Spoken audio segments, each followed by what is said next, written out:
नमस्कार. आपण पाहताय आवाज न्यूज लाईन.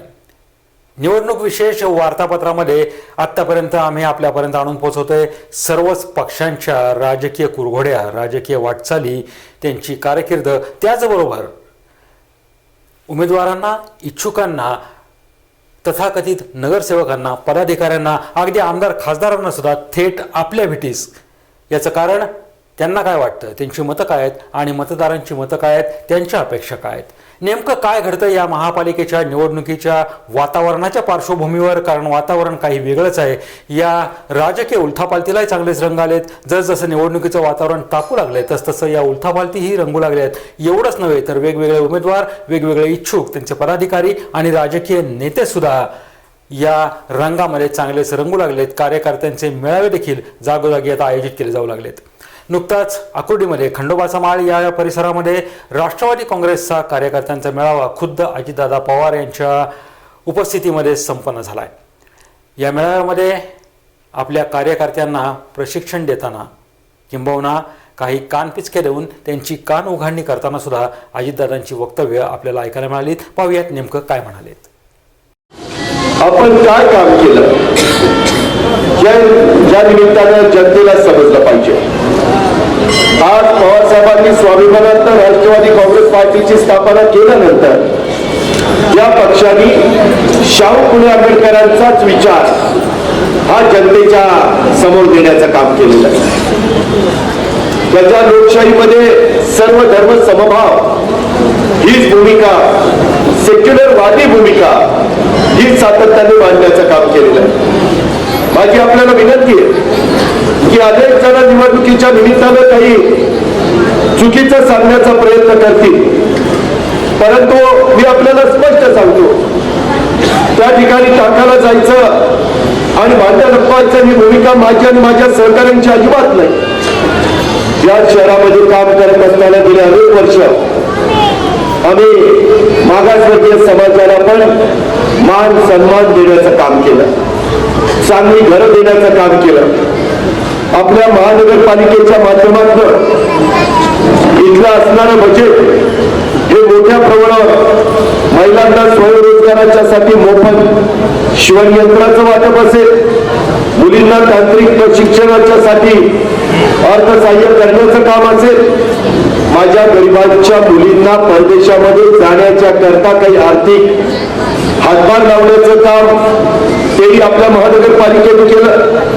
स्वयंरोजगाराच्या साठी महिलांना संगणकाचं प्रशिक्षण देण्याचं काम राष्ट्रवादी काँग्रेस पार्टीच्या प्रत्येक नगरसेवक, नगरसेविका आणि महापौर, उपमहापौर, स्थायी समिती चेअरमन, सभागृह नेत्या या सगळ्यांनी मिळून त्या ठिकाणी केलं. महिलांना विविध व्यवसाय त्याच्याकरता प्रशिक्षण देण्याचं काम आपण केलं. व्यवसायासाठी हत्याराचं त्या ठिकाणी किट्स घेण्याचं अर्थसहाय्य आपण केलं. उद्योजकता विकास मार्गदर्शन प्रशिक्षण शिबिर किंवा नोंदणीकृत संस्थांना व्यवसायासाठी अर्थसहाय्य पण देण्याचं काम आपण गेले काही वर्ष करतोय. 1 वर्ष पूर्ण झालेल्या बचत गटाला महिलांच्या आपण अर्थसहाय्य देतो. गुणवत्ता वाढीच्यासाठी खाजगी क्लासची फी देण्याचं काम आपण करतो. ज्या सावित्रीबाई फुल्यांनी गोरगरिबांच्या मुलींच्या करता, मुलांच्या करता शिक्षणाची कवाड खुली केली, त्यांच्यावर अन्याय झाला, त्यांच्यावर अत्याचार झाले, परंतु त्या दबवल्या नाही. महात्मा फुलेंच्या मदतीनं, त्यांच्या सहकार्यामुळे त्यांनी आपली भूमिका पुढे चालू ठेवली. त्या सावित्रीबाई फुलेंचा पुरस्कार वैयक्तिक व्यक्तीस देण्याचं काम किंवा सावित्रीबाई फुलेंचा पुरस्कार सामाजिक संस्थेत देण्याचं काम किंवा झोपडपट्टीमध्ये गरोदर किंवा स्तनदा या ज्या महिला असतात त्यांना खुराक भत्ता देण्याचं काम, असे कितीतरी कामं आपण आपल्या महानगरपालिकेच्या माध्यमातून केली. निवडणुकीच्या निमित्तानं ही कामं आम्ही केली नाही, ती आमची जबाबदारी होती. तो जनतेने आमच्यावर टाकलेला विश्वास, त्याला योग्य पद्धतीनं आपण मान दिला पाहिजे, ही भूमिका आपल्या राष्ट्रवादी काँग्रेस पार्टीच्या पिंपरी चिंचवड महानगरपालिकेची होती. एकेकाळी आपल्या देशाला स्वातंत्र्य मिळाल्यानंतर हा गरीब वर्ग जो आहे, हा झोपडपट्टीमध्ये राहणारा माझा मागासवर्गीय समाज, याला इतरांच्या बरोबरीला आणण्याच्या करता कधी भाजपने किंवा शिवसेनेने मदत केली नाही. शिवसेनेचे तर सरसेनापती बाळासाहेब ठाकरे, मला आठवत आहे 92चा काहीतरी 93चा काळ होता, मी पवार साहेबांच्या विधिमंडळामध्ये आमदार म्हणून बारामतीचं काम करत होतो आणि साहेबांनी आमच्या सगळ्या आमदारांची बैठक रामगिरीला बोलवली नागपूरला, आणि त्याच्यामध्ये सांगितलं की मला डॉक्टर बाबासाहेब आंबेडकरांचं नाव मराठवाडा विद्यापीठाला द्यायचं आहे. शाहू फुले आंबेडकरांच्या महाराष्ट्रामध्ये मी पुरोगामी विचारांचं चाक मी उलट फिरून देणार नाही. सत्ता गेली तरी 72, परंतु मी नाव देणार. अनेक आमदारांनी सांगितलं साहेब याची किंमत मोजावी लागेल. साहेब म्हणले मला हरकत नाही. पवार साहेबांनी नाव दिलं. पक्ष हरला, परंतु पवार साहेबांनी आंबेडकरवादी भूमिका किंवा पुरोगामी भूमिका ही पुढे नेण्याचं काम केलं. त्याच्यानंतर पुन्हा जनतेला समजलं की आपल्याला याच रस्त्याने जायचं असतं. पण त्याच वेळेस बाळासाहेब ठाकरे म्हणले होते, ज्यांच्या घरामध्ये नाही पीठ त्यांना कशाला हवंय विद्यापीठ. याचा कुठं आपण विसर पडून देणार आहे का? आपण हे लोकांना सांगायला नको का?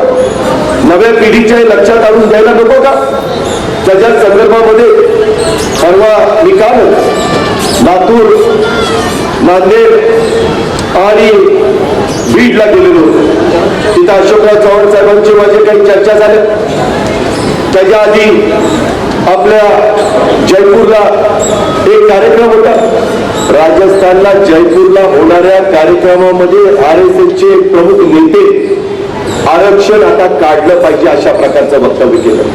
हेच वक्तव्य जयराव गायकवाड बिहारच्या निवडणुकीच्या आधी स्वतः मोहन भागवतांनी केलं होतं, आणि त्याचा लालू प्रसाद यादव आणि नितीश कुमार यांनी प्रत्येक भागामध्ये जाऊन त्यांचे दाखवायचे दात कुठले आणि खायचे दात कुठले, हे कशा पद्धतीनं आरक्षण जो घटनेने अधिकार दिला, जो डॉक्टर बाबासाहेब आंबेडकरांनी अधिकार दिला, कारण त्याची समाजाला आज गरज आहे. आज देखील समाज इतके दिवस आरक्षण देऊन हा पाठीमागे राहिलेला आहे. त्यांना इतरांच्या बरोबर आणण्याच्या करता हा प्रयत्न आपण सगळेजण करतोय. आम्ही शिष्यवृत्ती देण्याचं काम सरकारमध्ये असताना आघाडी सरकारच्या माध्यमातून केलं. तुम्हाला आठवत असेल, आपण सगळेजण पवार साहेबांच्या नेतृत्वाखाली बसलो होतो आणि त्यावेळेस आपण सनद त्या ठिकाणी तयार केली, आणि त्या सनदमध्ये मागासवर्गीय समाजाला ग्रामीण भागात आणि शहरी भागामध्ये राहत असताना जिथं जिथं अडचणी येतात त्या अडचणी दूर झाल्या पाहिजे. त्यावेळेस अर्थमंत्र्यालय माझ्याकडे होतं, मधुकरराव पिचड आणि आम्ही सगळेजण एकत्र बसलो आणि त्यावेळेस आम्ही निर्णय घेतला की यावेळेसचं बजेट सादर करत असताना जे माझ्या मागासवर्गीय समाजाला मदत करणारी महामंडळ आहे त्या महामंडळाला अधिकचा निधी द्यायचा, आणि त्याच्यामध्ये कुठं 600 कोटी, कुठं 300 कोटी, कुठं 300 कोटी. महाराष्ट्राच्या इतिहासामध्ये एवढा मोठा निधी महामंडळाला कधी दिला गेलेला नव्हता. तो गोरगरिबांचे संसार पुढे येण्याच्या करता आपण त्या ठिकाणी दिला.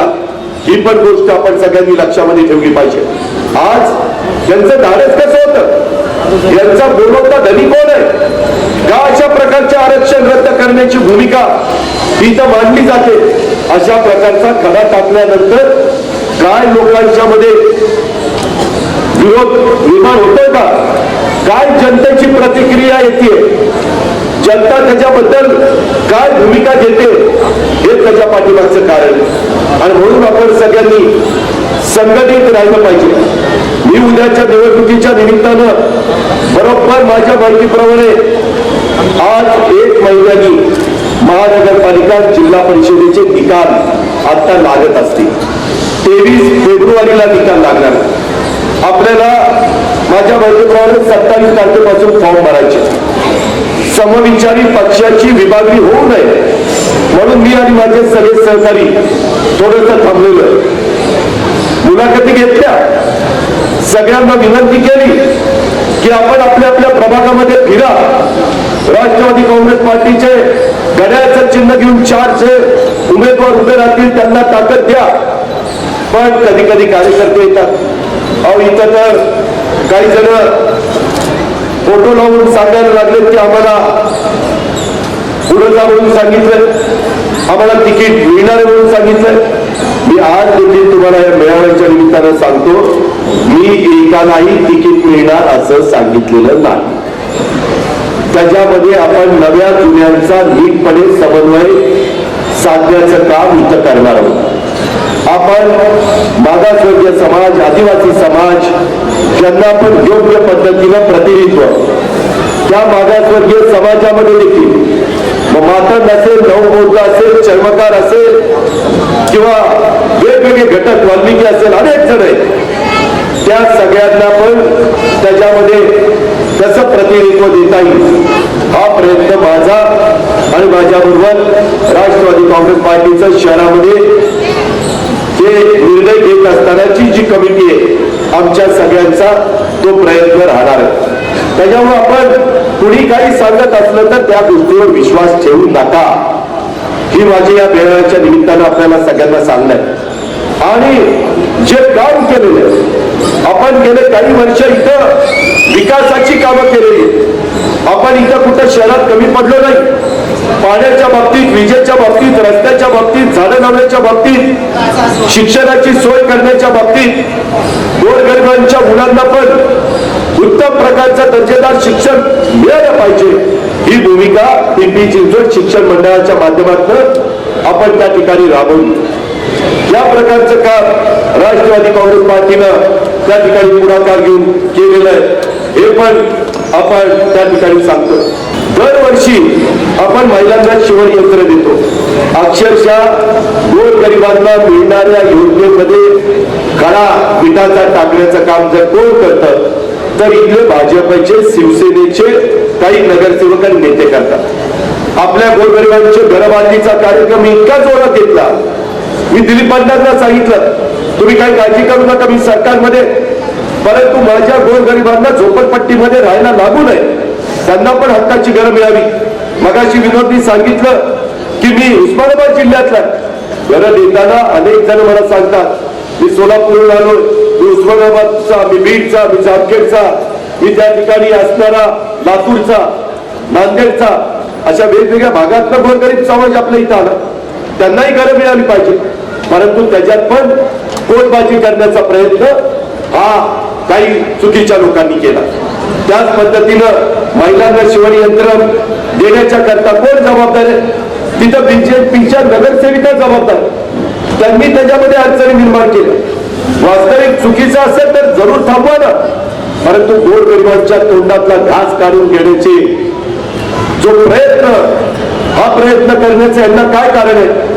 आणि त्याकरता माझी आपल्याला सगळ्यांना विनंती आहे की अजून पुढं अधिक जोमाने हे शहर तुमच्या माझ्या भारतातलं विकासाच्या बाबतीमध्ये नंबर 1चं शहर सातत्याने राहिलं पाहिजे, ही राष्ट्रवादी काँग्रेस पार्टीची भूमिका आहे. त्याच्याकरता उद्याच्या 21 तारखेला तुमच्या आशीर्वादाची गरज आहे, त्याकरता तुमच्या पाठिंब्याची गरज आहे. त्याच्यामध्ये महिलांना पण पुढे आणण्याचं काम आपण राष्ट्रवादी काँग्रेस पार्टीच्या माध्यमातून त्या ठिकाणी केलेलं आहे. ही पण गोष्ट आपल्याला कुणाला विसरता येणार नाही, हेही आपण सगळ्यांनी ध्यानामध्ये घेतलं पाहिजे.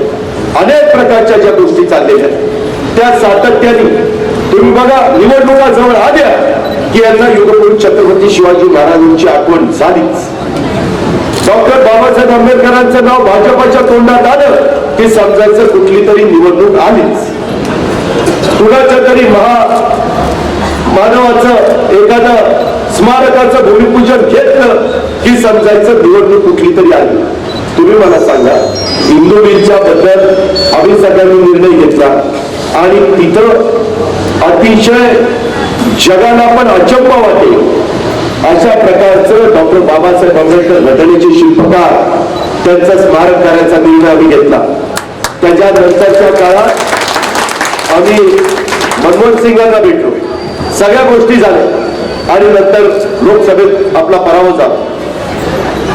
3.5 वर्ष झाली, अजून कुठेही एक खड्डा देखील पाया तिथं खाल्लेला नाही, तसंच पडलंय.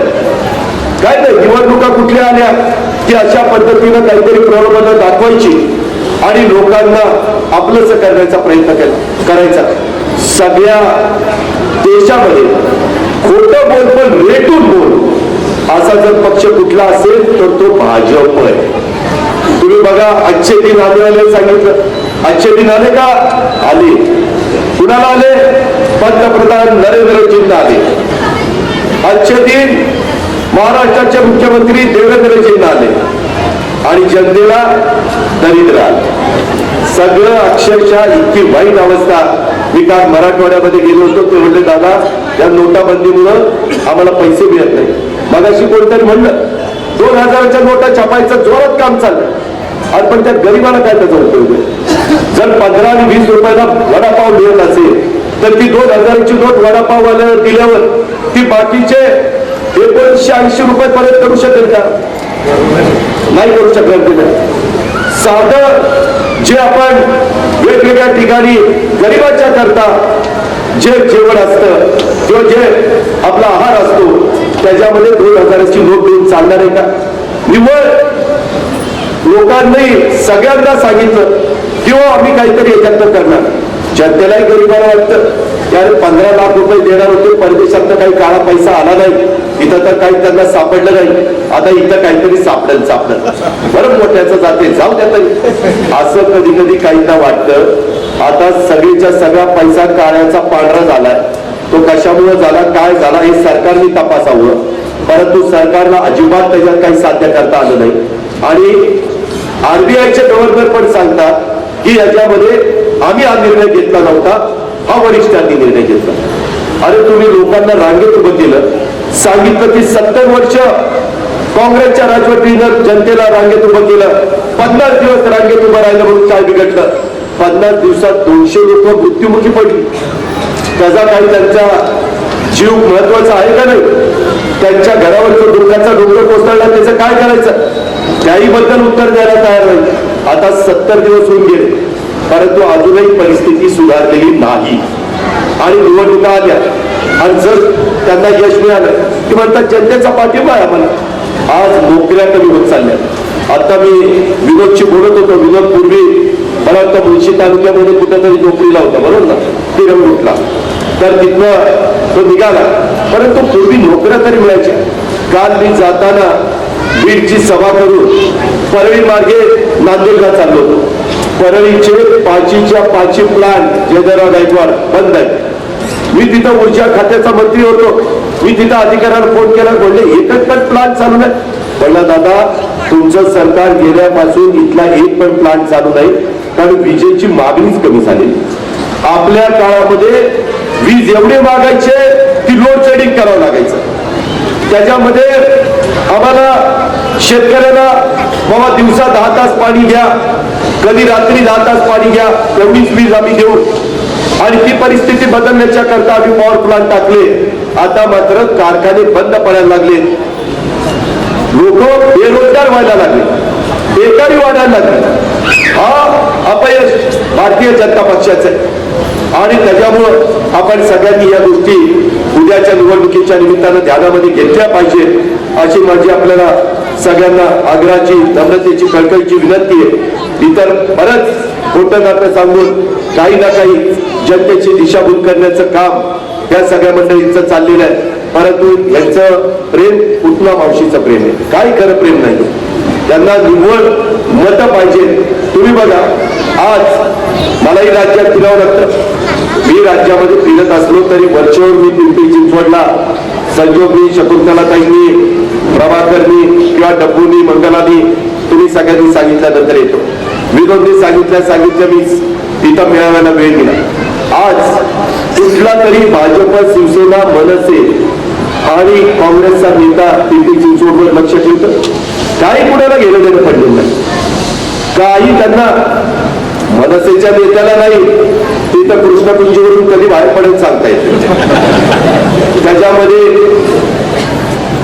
मातोश्रीला सगळं त्यांचा जीव अडकलाय, तो मुंबईत अडकलाय.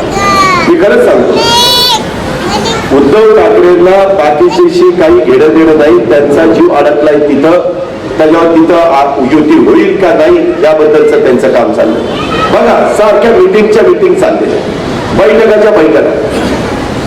आणि तिकडं आशिष शेलार असतील किंवा देवेंद्र फडणवीस असतील, त्यांचंही लक्ष तिथंच.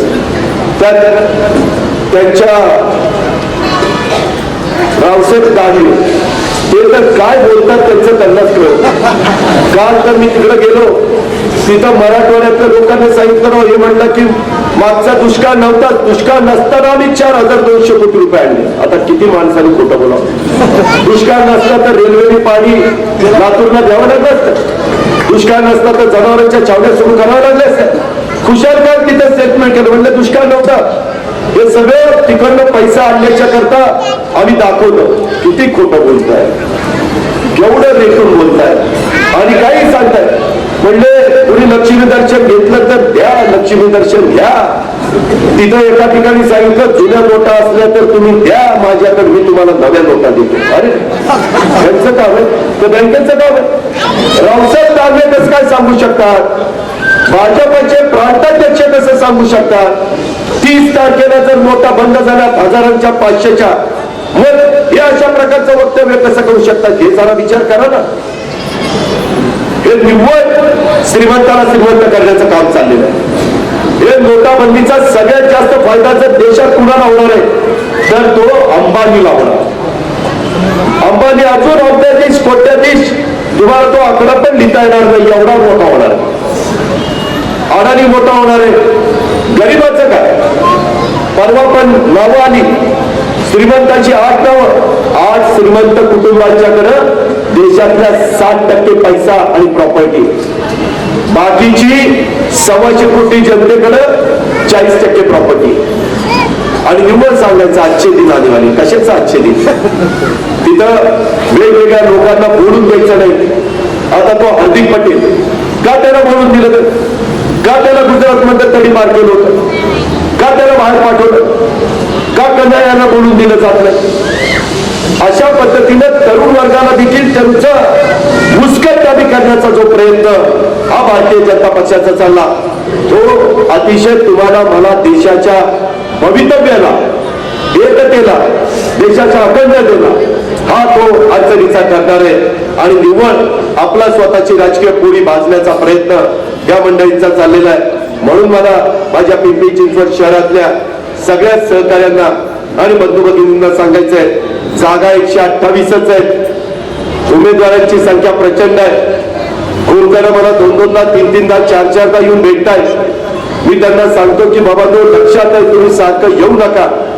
परंतु त्यांना वाटतं की सारखं भेटल्यावर आपण लक्षात राहू, अशी काहींची थोडी बाबरी समजूत आहे. ठीक आहे, ती असू शकते, पण आपण काळजी करू नका.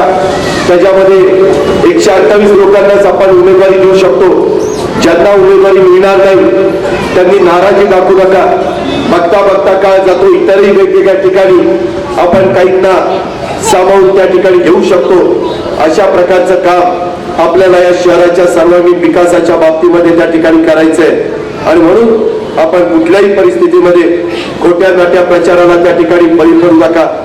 आणि कुणी काही वल्गना करताय, कुणी काही खोटं नाटं सांगताय. आता तर गंमत अशी आहे, ते भाजप आणि शिवसेना त्याचे मूळ जे पक्ष काढणारी लोक आहेत किंवा मूळ भाजपचा जो माणूस आहे तो तर कुठे गेलाय त्याचा पत्ताच नाही. त्या शिवसेनेची तीच अवस्था. तुम्ही बघा, जर राष्ट्रवादी काँग्रेस पार्टीची चर्चा करायची म्हटलं तर अजित पवार, संजोग वागिरे, जगदीश शेट्टी, अण्णा बनसोडे, शकुंतलाताई, तिकडे मंगलाताई, आम्ही सगळेजण त्या ठिकाणी बसत असतो. आता भाजपचं कोण बसतं माहिती, लक्ष्मण जगताप, आझम पानसरे, अमर साबळे आणि महेश लांडे. आणि कालपर्यंत इकडेच फिरत होती ना आमच्याकडे. ही भाजपच्या वतीनं भाजपचं तिकीट वाटपाची चर्चा करा. त्याच्यात एक तरी भाजपचा आहे. अमर साबळे तर याला जगरांना माहिती, आमच्या इथं आप्पा सुद्धा त्यांच्या जवळ बसायचं, तिथं सारखा आप्पा सुद्धा त्यांच्या जवळ बसून असायचं. मला कुठेतरी संधी द्या, मला कुठेतरी संधी द्या. हे एकही पूर्वाश्रमीचं मूळ कट्टर भाजपचा एकही नाही. तीच गोष्ट शिवसेनेची. श्रीरंग बारडे कालपर्यंत काँग्रेसचा होता, म्हणजे लोकसभेचं तिकीट मिळेपर्यंत. दुसरा डॉक्टर चाबुस्कर, तो एस काँग्रेस पासून साहेबाचा होता, त्याच्यानंतर काँग्रेसकडे गेला, परंतु त्या पद्धतीनं म्हणजे काँग्रेसच्याच विचाराचा.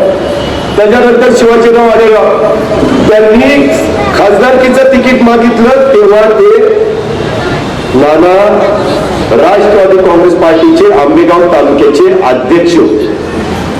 कोण? शिवाजीराव आढळराव. अजून कोण राहिला त्याचे?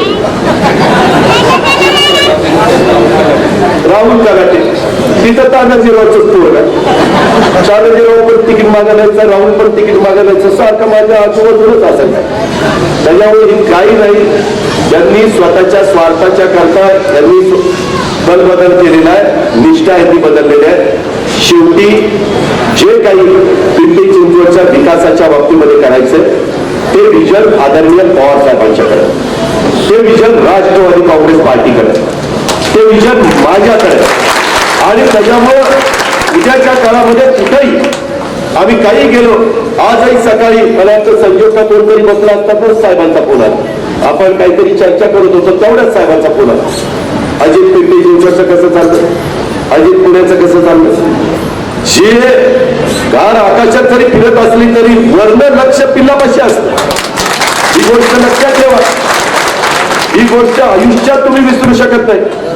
तसे त्यांची घार कुठं फिरती, पिल्लं कुठं कशाला मिळत नाही. जर घारीची ती पिल्लच नाही तर घार कशाला बघत नाही.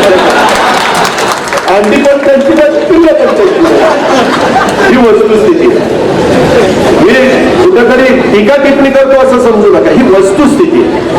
कारण याच देवेंद्र फडणवीस साहेबांनी सभागृहात उपमुख्यमंत्री असताना सांगितलं होतं आम्हाला वेगळा विदर्भ द्या, आम्हाला नाही राहायचं तुमच्या महाराष्ट्रात.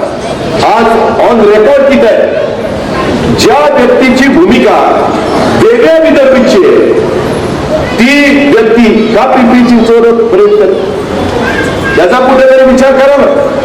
किंवा ज्यांचं जीव हा मुंबईच्या महानगरपालिकेमध्ये अडकलेला आहे, उद्याच्याला उद्धव ठाकरेंना काय विचारलं की उद्धव ठाकरे आपल्याला द्यायचंय, हे पिंपरी चिंचवडला द्यावं का मुंबईला, तो लगेच म्हणला ना मुंबई मुंबई.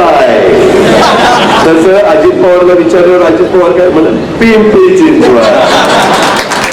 ही गोष्ट कधी दाखवू शकत नाही. अधिकारी पण माझ्याकडे आजूबाजूला असायचे तेव्हा म्हणायचं तुम्हाला काय मी सांगितलं पाहिजे कुठं झुकतं माप टाकायचं. वाढत्या ज्यावेळेस वाढत असतो, वाढत्या ओळखीचा असला तरच जास्त. आता नाना मला डबा आणून देतात ती गोष्ट वेगळी, काय भेजा असतो, किमा असतो, लय पारिवारी असतो. मित्रांनो याच्यातला गमतीचा भाग जाऊ द्या, पण मला एवढंच सांगायचं की आपण एक कुटुंब म्हणून आपलं इथल्या मातीशी नातं आहे, आपलं इथल्या जनतेशी नातं आहे. ही गोष्ट राष्ट्रवादी काँग्रेस पार्टी आयुष्यात विसरू शकत नाही. कारण राष्ट्रवादी काँग्रेस पार्टीला अतिशय निर्विवादपणे बहुमत जर कुठल्या शहराने दिलं तर ते पिंपरी चिंचवड आहे, तर ते नवी मुंबई आहे, तर ते पुणे. आपण गाफील राहू नका. माझी आया बहिणींना पण विनंती आहे की तुम्हाला आज महागाईच्या खाली लोटण्याचं काम हे भारतीय जनता पक्षाच्या चुकीच्या निर्णयामुळे झालेलं आहे. विकास दर कमी झाला जो झालेला आहे तो यांच्या नोटाबंदीमुळे झालेला आहे. आज नोटाबंदीमुळे राज्य आणि देश हा मागे सरकलेला आहे, त्याचं न म्हणून निघणारं नुकसान झालेलं आहे. आणि म्हणून हा निर्णय ज्या भारतीय जनता पक्षाने घेतलेला आहे अशा भाजपला आता आपल्याला थारा द्यायचा नाही. ही गुंडाट मनाची बाळगा आणि उद्याच्या महानगरपालिकेमध्ये राष्ट्रवादी काँग्रेस पार्टीला आपण सगळ्यांनी साथ द्या हीच विनंती करतो. आपली रजा घेतो. जय हिंद जय महाराष्ट्र.